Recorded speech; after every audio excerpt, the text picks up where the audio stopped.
Good afternoon, and thank you for joining us for the daily briefing on our fight against coronavirus. I'm joined today by Dr. Yvonne Doyle, who is the Medical Director of Public Health England. Before Yvonne provides an update on the latest data from our COBRA coronavirus fact file, I'd like to update you on the steps that we are taking to defeat this pandemic. Our step-by-step action plan is aiming to slow the spread of the virus so fewer people need hospital treatment at any one time, protecting the ability of the NHS to cope. Throughout our response to coronavirus, we have been following the scientific and medical advice. We have been deliberate in our actions, taking the right steps at the right time. We're also taking unprecedented action to increase NHS capacity by dramatically expanding the number of beds, key staff, and life-saving equipment on the front line, provide the care when people need it most. The daily figures show that a total of 152,979 people in the UK have now been tested for coronavirus. Of those, 29,474 have tested positive. The number of people admitted to hospital in England with coronavirus symptoms is now 10,767, whilst 3,915 of those are in London and 1,918 in the Midlands. Of those hospitalised in the UK, sadly, 2,352 have died. This is an increase of 563 fatalities since yesterday. The youngest of them was just 13 years old. All our thoughts and prayers are with the families and loved ones of those who have lost their lives. This is more tragic evidence that this virus does not discriminate. The coronavirus pandemic is the biggest threat our country has faced in decades, and we're not alone. All over the world, we are seeing the devastating impact of this invisible killer. We recognise the extreme disruption the necessary actions we are asking people to take are having on their lives, their businesses, jobs, and the nation's economy. And I want to thank everyone across our whole country for the huge effort that is being made collectively in tackling the COVID-19 pandemic.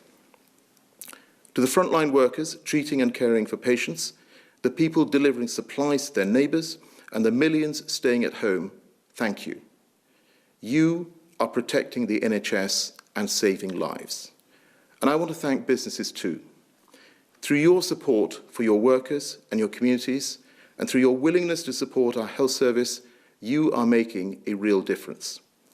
Whether it's INEOS building a new hand sanitizer plant near Middlesbrough in just 10 days, or UCL engineers working with Mercedes Formula One to build new continuous positive airway pressure machines which help patients to breathe more easily, or broadband providers giving their customers unlimited data to stay connected, or indeed London's Excel Centre being converted into the NHS Nightingale Hospital with space for 4,000 patients.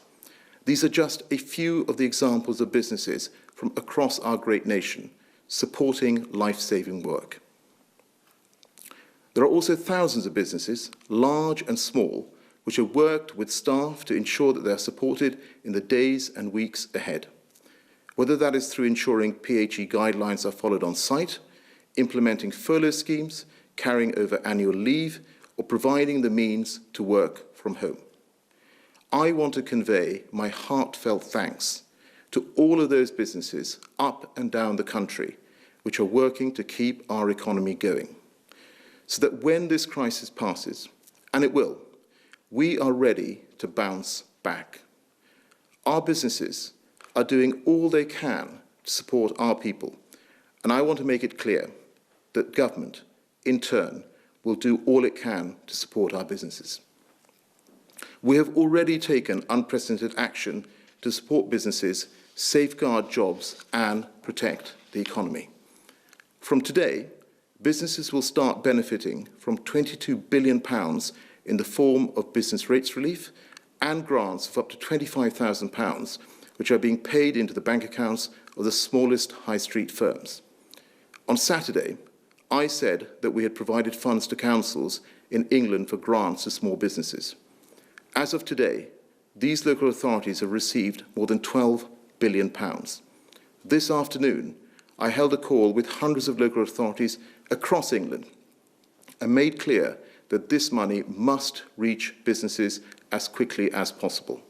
And I know that businesses across England have already started to receive these grants.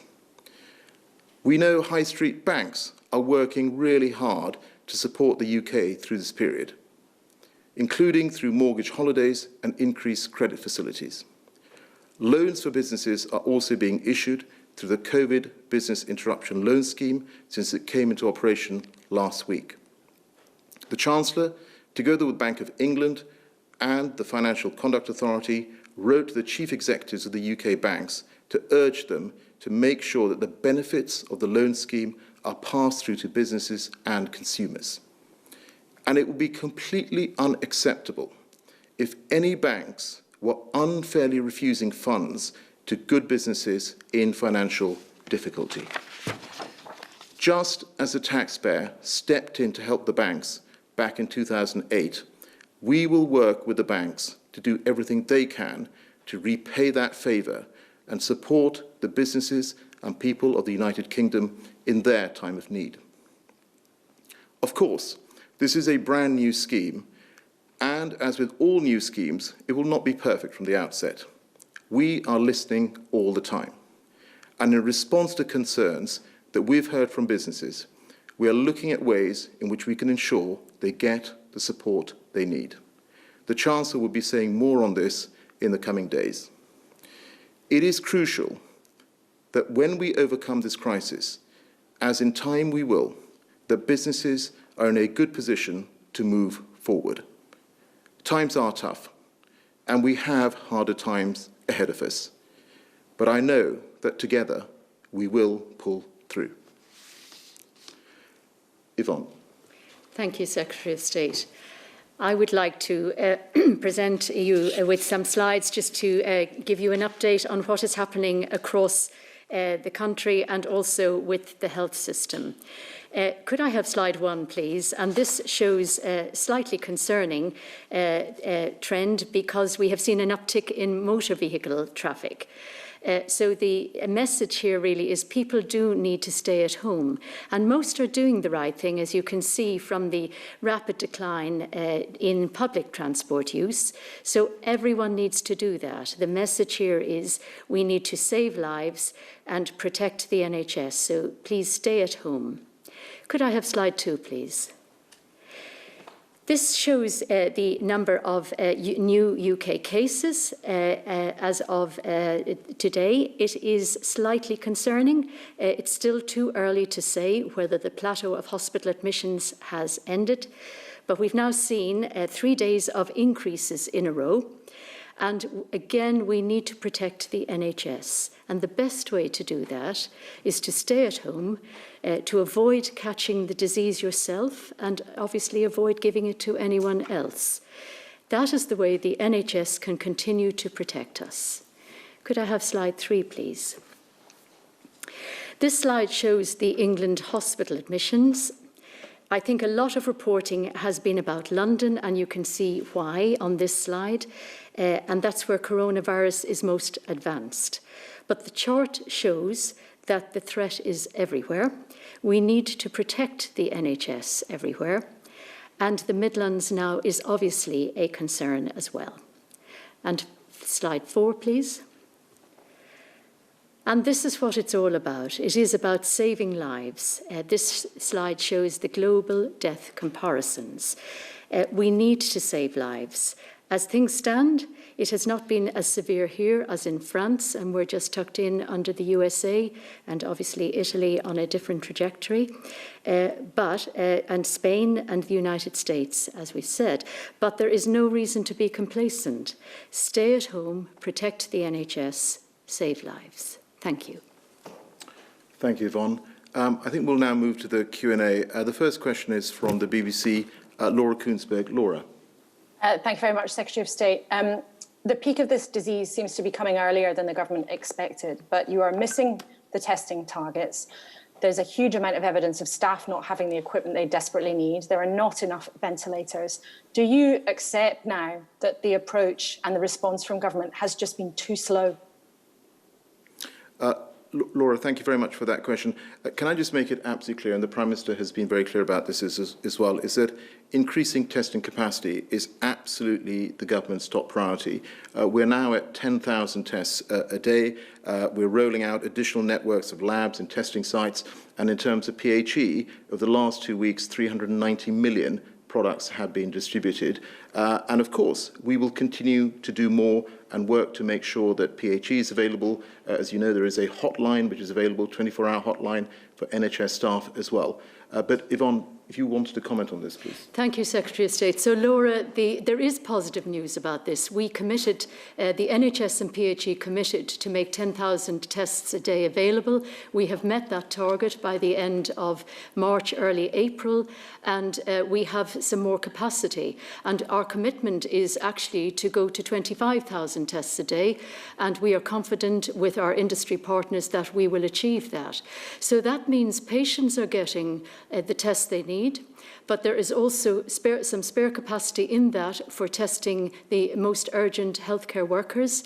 And alongside that, as Secretary of State has said, there is a second strand, a front opening, and as already testing a couple of thousand healthcare workers in an order of priority. So we are definitely increasing our testing capacity. Thank you, Laura. Next question is from Sky. Beth Rigby. Beth.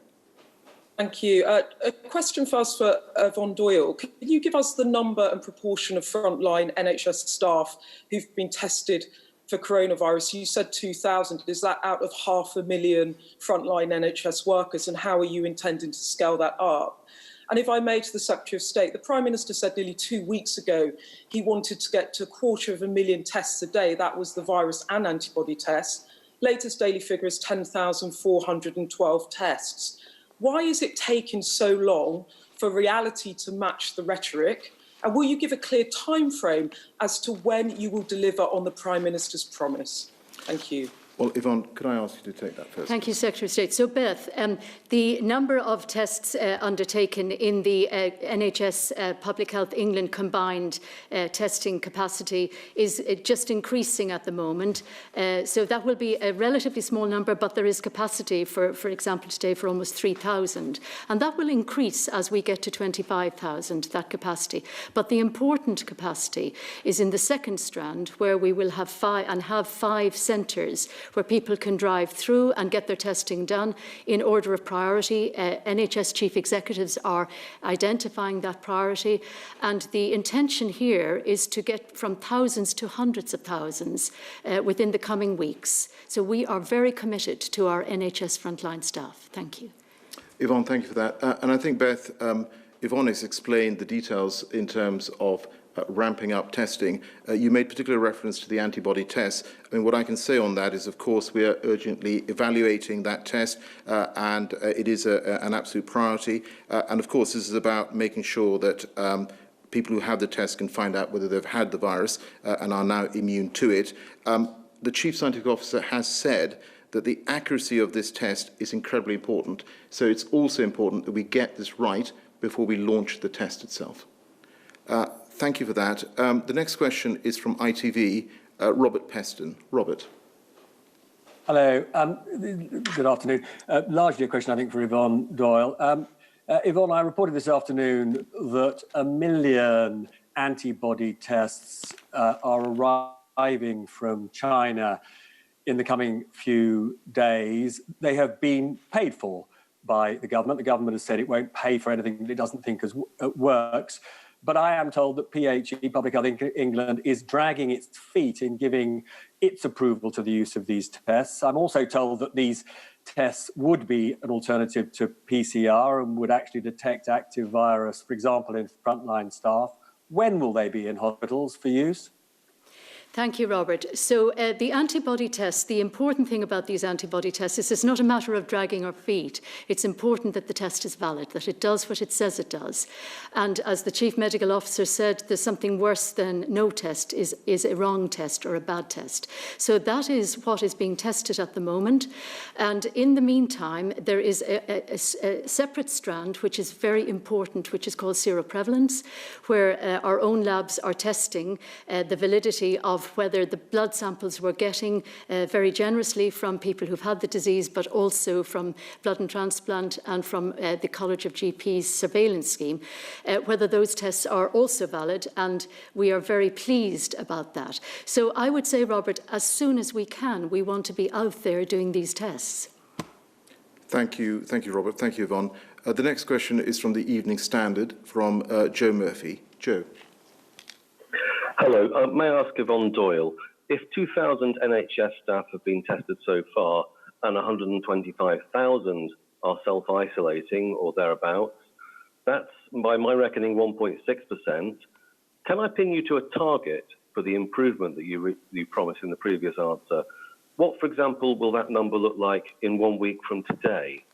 And do you think people are getting complacent about the measures that have been put in? And Mr. Sharma, I think a lot of us feel that we haven't yet been given a full and practical explanation of why Germany is able to test many times more than the UK. Do they have more labs, more equipment? Are they making better use of universities or the private sector than us? And if so, why? Or are they using a different, perhaps a quicker test? And what are the reagents that we're struggling to get? We're looking to work out, is this a capacity issue for the Germany versus the UK, or is it a political choice that's made us test fewer people?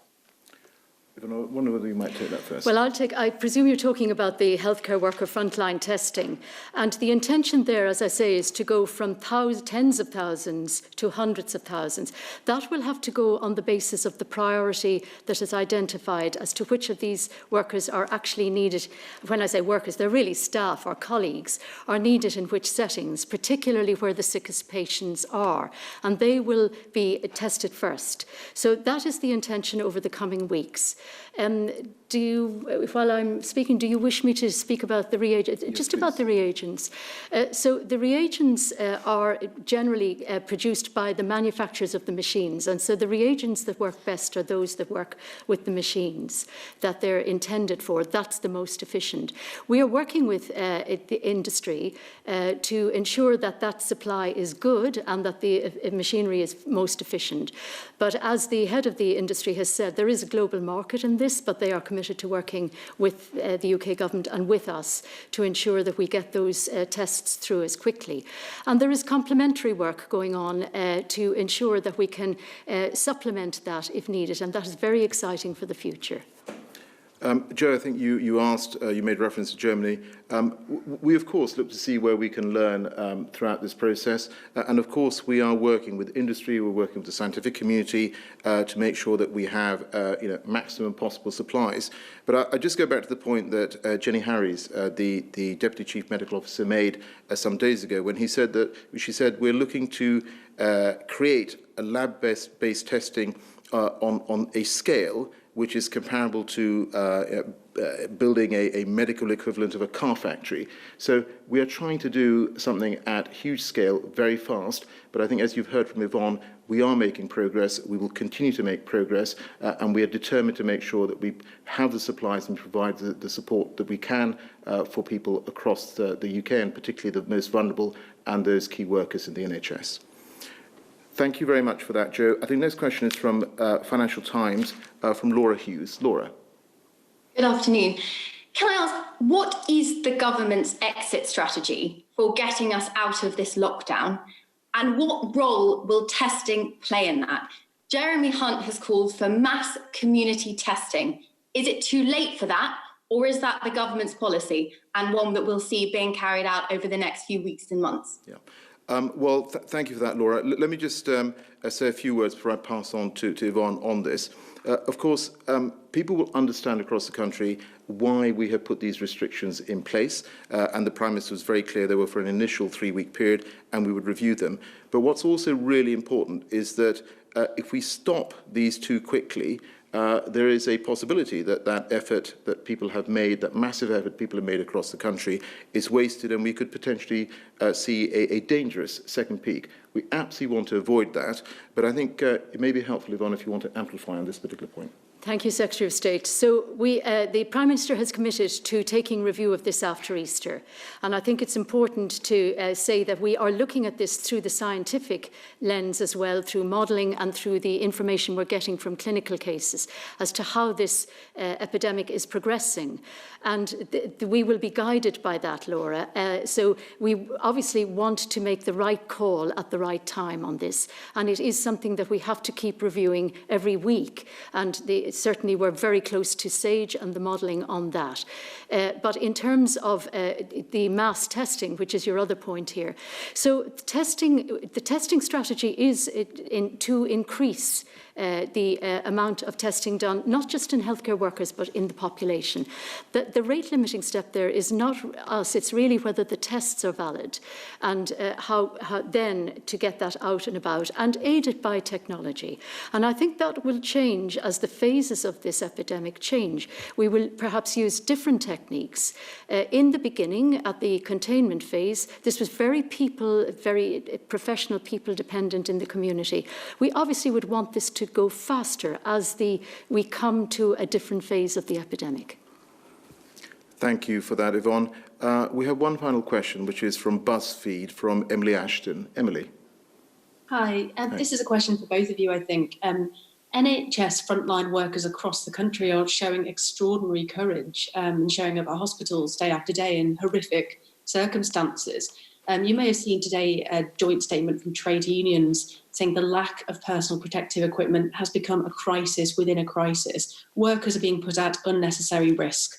They're also going into work not knowing whether they have been infected by this virus or not, and many wondering why we weren't preparing for testing much earlier.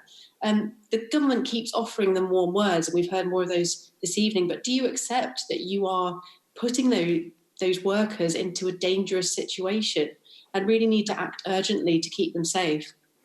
Emily, thank you for that. You're absolutely right. I mean, I pay tribute to the amazing work that NHS staff in the front line across the whole of the NHS and indeed across the public service are doing at this time to support us and to support the population. Specifically on the point of PPE, I think as I said in response to an earlier question, over the past 2 weeks we have delivered over 390 million PPE products. We've ensured that these are being delivered to every GP practice, to dentists, community pharmacies, and there is also now a 24-hour NHS-run hotline where NHS and social care workers can call and request that PPE if it's needed. Of course, we will continue to do as much as we can, more, to get more of this equipment to the front line, because at the end of the day, you're absolutely right, this is about helping and supporting those who are making a difference and helping and supporting our population. Yvonne. Thank you, Secretary of State. So, Emily, it is absolutely our commitment to protect frontline staff. And we are in touch with a wide range of leaders, clinical leaders, nursing leaders, community leaders, and the trade unions. And they are aware of our intention.